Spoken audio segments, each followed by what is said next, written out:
Continuous க்ரோத்துக்கு அப்புறம் இன்னைக்கு again வந்து பார்த்தீங்கன்னா ஒரு மார்க்கெட் கீழே இறங்கியிருக்கு. அரௌண்ட் வந்து பார்த்தீங்கன்னா உங்களுக்கு 0.8% கிட்ட கீழே இறங்கி முடிச்சிருக்காங்க.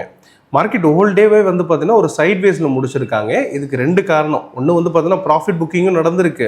At the same time crude ஆயிலோட ப்ரைஸில் ஒரு பெரிய ஹைக் கொடுத்துருக்காங்க. நேற்று ஒரு நாள் மட்டுமே 5% மேலே வந்திருக்கு. இது ஒரு முக்கியமான ரீசன் மார்க்கெட் கீழே விழுறதுக்கு அப்படின்னு சொல்லி புரிஞ்சுக்கலாம். இதே மாதிரியே மார்க்கெட்டில் நிறைய இன்ஃபர்மேஷன்ஸ்லாம் வந்திருக்கு. அது நாளையோட மார்க்கெட்டை எப்படிலாம் அஃபெக்ட் பண்ண போகுது அப்படிங்கிறத டீட்டெயில்டாக பார்த்துடலாம். முக்கியமாக நம்ம கவனிக்க வேண்டியதே இப்போ இருக்கக்கூடிய யூஎஸுக்கும் ஈரானுக்கு இடையில இருக்கக்கூடிய வார் டென்ஷன் தான். சீஸ்ஃபயரை 15 நாள் வரைக்கும் கொண்டு போயிருந்தாங்க. இதை அகைன் எஸ்டர்டே என்ன பண்ணியிருக்காருன்னா கால வரையின்றி, அதாவது அமைதி ஒப்பந்தம் வர்ற வரைக்கும் சீஸ்ஃபயர் கண்டினியூ ஆகும் அப்படின்றத சொல்லியிருக்காரு. இது ஒரு முக்கியமான ஒரு பாசிட்டிவ் நியூஸ்ன்னு எடுத்துக்கிட்டாலுமே யூஎஸ் இந்த அமைதி பேச்சுவார்த்தைக்கு ரெடியாக தான் இருக்காங்க. ஆனால் ஈரான் சைட்ல இருந்து எந்த ஒரு முன்னேற்றமும் இல்லை. இவங்க கிட்ட ரெண்டு விதமான குழுக்கள் இருக்கு. அது ஐஆர்ஜிசி வந்து பார்த்தீங்கன்னா அகெயின்ஸ்டா இருக்காங்க, தாக்குதல் நடத்துறது இவங்களா தான் இருக்காங்க. அதாவது ஸ்ட்ரைட் ஆஃப் ஹார்மோஸ் பொறுத்த வரைக்கும் இந்தியாவோட கப்பல்களை சின்னதா தாக்குனது அப்படின்னு சொல்லி பார்த்திருந்தோம் இல்லையா, அதுக்கு முக்கியமான காரணம் ஐஆர்ஜிசியா இருக்கு. அதே மாதிரி இன்னைக்குமே ஒரு கப்பலை தாக்கி இருக்காங்க. இந்த இடத்துல ரெண்டு குழுக்கள் செயல்படுது. ஒரு சைட்ல வந்துட்டு இந்த பேச்சுவார்த்தைக்கு உடன்படுறாங்க, இன்னொரு சைட்ல இந்த ஐஆர்ஜிசி அகெயின்ஸ்டா இருக்காங்க. இந்த இடத்துல டைரக்டாவே ட்ரம்ப் தோத்துட்டாரு அப்படிங்கிற வார்த்தைகளை யூஸ் பண்றாங்க. அப்படி பார்க்கும்போது இந்த வார் முடிவுக்கு வராதோ அப்படிங்கிற டவுட்ஸும் இருந்துட்டு இருக்கு. இந்த இடத்துல தான் மார்க்கெட் பெரிய லெவல்ல மேல போகிறதுல ஒரு தயக்கம் இருக்கு அப்படிங்கிறதையும் புரிஞ்சுக்கலாம். இது மட்டும் இல்லாம ட்ரம்ப் வந்துட்டு இந்த அமைதி பேச்சுவார்த்தைக்கு ஓகே சொன்னாலுமே இந்த இடத்துல ஈரானோட பிளாக்கேட்ஸ் அப்படிங்கிறது பண்ணிட்டு இருக்காங்க இல்லையா, இதுல எந்த ஒரு பின்வாங்கலும் இருக்காது அப்படின்னு சொல்லி யூஎஸ் தரப்புல இருந்து சொல்லியிருக்காங்க. இதுவே வந்து பார்த்தீங்கன்னா ஈரானுக்கு அகென்ஸ்டான விஷயம் தான் அப்படின்னு சொல்லிட்டு ஈரான் என்ன சொல்றாங்கன்னா ஸ்ட்ரைட் ஆஃப் ஹார்மோஸ் க்ளோஸ் பண்றோம் அப்படின்னு சொல்லியிருக்காங்க. இந்த ஒரு ஜியோ பொலிட்டிக்கல் டென்ஷனால தான் இந்த இடத்துல குரூட் ஆயிலோட பிரைஸ் அகைன் மேல வந்திருக்கு அப்படின்றத புரிஞ்சுக்கலாம். இது என்ன நடக்கும் அப்படிங்கறத பொறுத்து தான் வரக்கூடிய நாட்கள்ல மார்க்கெட் இருக்கும் அப்படிங்கிறதையும் புரிஞ்சுக்கலாம். நம்ம ட்ரேட் எம்பரில் 2 நியூ செஷன் ஸ்டார்ட் பண்ணுறோம். இது மார்னிங் அண்ட் ஈவினிங் 2 ஸ்லாட் அவைலபிளாக இருக்குது. இது பேசிக்லேருந்து அட்வான்ஸ் லெவல் வரைக்கும் தமிழ்லேயே டீச் பண்ணுறோம். இது போத் ஆன்லைன் அண்ட் ஆஃப்லைன் ரெண்டுத்துலையுமே அவைலபிளாக இருக்குது. இந்த கோர்ஸை பற்றி தெரிஞ்சுக்கணும்னு நினைக்கிறவங்க ட்ரேட் எம்பரை காண்டாக்ட் பண்ணுங்கள். பேங்கிங் செக்டருக்கு ஒரு பெரிய பாசிட்டிவ் நியூஸ்ன்னு சொல்லலாம். அதாவது இப்போ இருக்கக்கூடிய 26% ஓட்டிங் ரைட்ஸை இப்போ இன்க்ரீஸ் பண்ணுறதை பற்றி யோசிச்சுட்டு இருக்காங்க. அப்படி பண்ணும்போது ஃபாரின் இன்வெஸ்டரோட ஃபண்ட் அதிக லெவலில் உள்ள வர்றதுக்கான வாய்ப்பு அதிகமாக இருக்குன்னு புரிஞ்சுக்கலாம். இதனாலேயே நிஃப்டியை கம்பேர் பண்ணும்போது இன்னைக்கு பேங்க் நிஃப்டி பெரிய லெவலில் கீழே வரல அப்படிங்கிறது புரிஞ்சுக்கலாம். அரௌண்ட் 0.5% தான் கீழே இறங்கியிருக்கு அப்படிங்கிறது ஒரு அடிஷனல் நோட்டாக நம்ம பார்க்க முடியும். ஸோ இப்போ இருக்கக்கூடிய ஓப்பன் இன்ட்ரெஸ்ட் பொறுத்த வரைக்கும் நிஃப்டி பெரிய லெவலில் கால் ரைட்டரால் செல் பண்ணப்பட்டிருக்கு அப்படின்னு சொல்லலாம். அப்படி பார்க்கும்போது பிசிஆர் ரேஷியோ 0.91 இருக்குது. எஸ்டர்டே பார்க்கும்போது 1.12 இருந்தாங்க. இப்போ 0.91 அப்படிங்கிறது கால் ரைட்டர்ஸ் அதிகமாக செல் பண்ணியிருக்காங்க அப்படிங்கிறது நமக்கு புரிய வருது. அப்போ மார்க்கெட் பியரிஷாக மாறுதோ அப்படிங்கிற அந்த டவுட்ஸ் கொடுத்தாலுமே இப்போ இருக்கக்கூடிய டெக்னிக்கல் வியூ பார்க்கும்போது நமக்கு தெரிய வந்துடும் என்ன நடக்குது அப்படிங்கிறத. ஓவராலாகவே இப்போ நடந்திருக்கிறது ஒரு ப்ராஃபிட் புக்கிங்கான விஷயமா தான் இருக்குது. இது ப்ராஃபிட் புக்கிங்கா அல்லது செல்லர் வந்துட்டாங்க அப்படிங்கிறது வரக்கூடிய நாட்கள்ல தான் தெரியும். வேர்ல்டு மார்க்கெட் வச்சு பார்க்கும்போது நாளையோட மார்க்கெட் சின்னதா ஒரு கேப் டவுன்ல இருந்து அல்லது பிளாட்டா இருந்து மேல போறதுக்கான வாய்ப்பு அதிகமா இருக்குன்னு சொல்லலாம். யூஎஸ் மார்க்கெட்டே வந்து பார்த்தீங்கன்னா ஒரு சின்னதா பாசிட்டிவ்ல இருந்து மேல போறதுக்கான வாய்ப்பு இருக்கு. அப்படி பார்க்கும்போது நாளையோட மார்க்கெட்ல ஒரு பையிங் ஆப்பர்ச்சுனிட்டி கிடைக்கும் அப்படிங்கறத புரிஞ்சுக்கலாம். இப்போ நாளைக்கான டெக்னிக்கல் வியூ என்ன அப்படிங்கறத டீடைல்டா பார்த்துடலாம். நிஃப்டியோட டெக்னிக்கல் வியூ பொறுத்த வரைக்கும் இப்போ இருக்கக்கூடிய கரண்ட் ஜோன் அப்படிங்கிறது ஒரு ஸ்ட்ராங் டிமாண்ட் ஜோன் அப்படின்னு சொல்லி புரிஞ்சுக்கலாம். இந்த ரெண்டு ஜோனுமே, அதாவது டிமாண்ட் ஜோன் 1 மென்ஷன் பண்ணியிருக்கு, இந்த ரெண்டு ஜோன்லையுமே வந்து பார்த்தீங்கன்னா ஒரு ஸ்ட்ராங் சப்போர்ட் அப்படிங்கிறது இருந்துட்டு வருது. இங்கேருந்து ப்ரைஸ் மேலே போகிறதுக்கான ஹையர் சான்ஸ் இருக்குது. அப்போ ஓவரால் வியூ என்ன அப்படின்னு பார்த்தீங்கன்னா 25,050 வரை போகலாம் அப்படிங்கிறது இமீடியட் எக்ஸ்பெக்டேஷனாக இருக்குது. பட் ஒரே நாளிலே போகாது. ஸோ இது லாங் டேர்ம் வியூவாக நம்ம எடுத்துட்டு இதில் ட்ரேட் பண்ணலாம் அப்படிங்கிறது தான் ஓவரால் வியூவாக இருக்குது. ஸோ உடனே ட்ரேட் எடுக்கலாமா அப்படின்னு பார்த்தா அப்படி கிடையாது. இப்போ என்னன்னா இது எல்லாமே வந்து பாத்தீங்கன்னா உங்களுக்கு மார்க்கெட்ல நம்ம எப்படி ப்ரெடிக்ஷன் வைக்கிறோம் அண்ட் அது எவ்வளவு சக்சஸ்ஃபுல்லா இருக்கு அப்படிங்கறத பார்த்துட்டு நீங்க என்ன பண்ணலாம் அப்படின்னு பாத்தீங்கன்னா உங்களோட அக்யூரசி பெட்டரா இருக்கு அப்படின்னு சொல்லி புரிஞ்சுக்கலாம். ஸோ அதுக்காக தான் ட்ரேட் பண்றதுக்காக இல்லைன்னு புரிஞ்சுக்கலாம். சரி, இப்போ இருக்கக்கூடிய கரண்ட் ஜோனை பொறுத்த வரைக்கும் பிரைஸ் மேலே போறதுக்கான வாய்ப்பு இருக்குன்னு பார்த்துட்டோம்.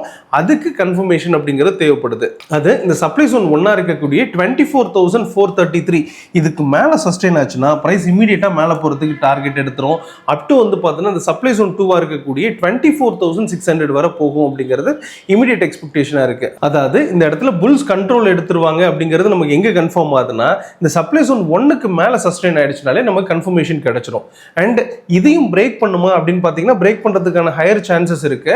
பிரேக் பண்ற பட்சத்தில் அடுத்த லெவலா இருக்கக்கூடிய இந்த ரெசிஸ்டன்ஸ் 1 அதாவது 24,740 வரை போகும்.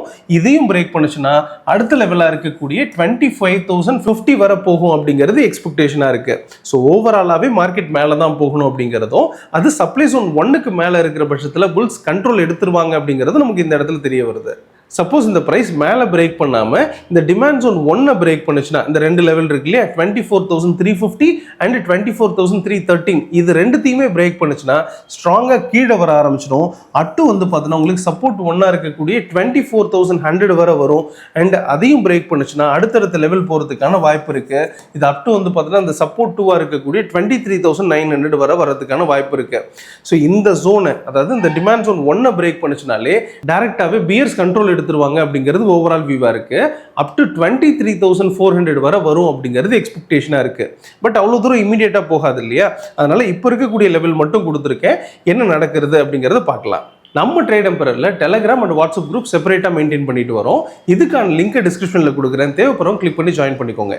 சென்செக்ஸை பொறுத்த வரைக்கும் நாளைக்கு எக்ஸ்பைரியா இருக்கிறதுனால எக்ஸ்பைரி ஜோன் என்னென்ன இருக்கு அப்படிங்கிறதையும் அல்லது ட்ரேடருக்கான அதாவது ஹீரோ என்ட்ரிஸ் ஏதாவது இருக்கா அப்படிங்கிறதையும் பார்த்துடலாம். அதுக்கு முன்னாடி எக்ஸ்பைரி டேட் அன்னைக்கு நீங்க எப்படி ட்ரேட் பண்றீங்க, வெதர் ஸ்ட்ராட்டஜி ஏதாவது யூஸ் பண்றீங்களா அல்லது ஹீரோ என்ட்ரிஸ் சூஸ் பண்றீங்களா அப்படிங்கிறத கமெண்ட்ல சொல்லுங்க.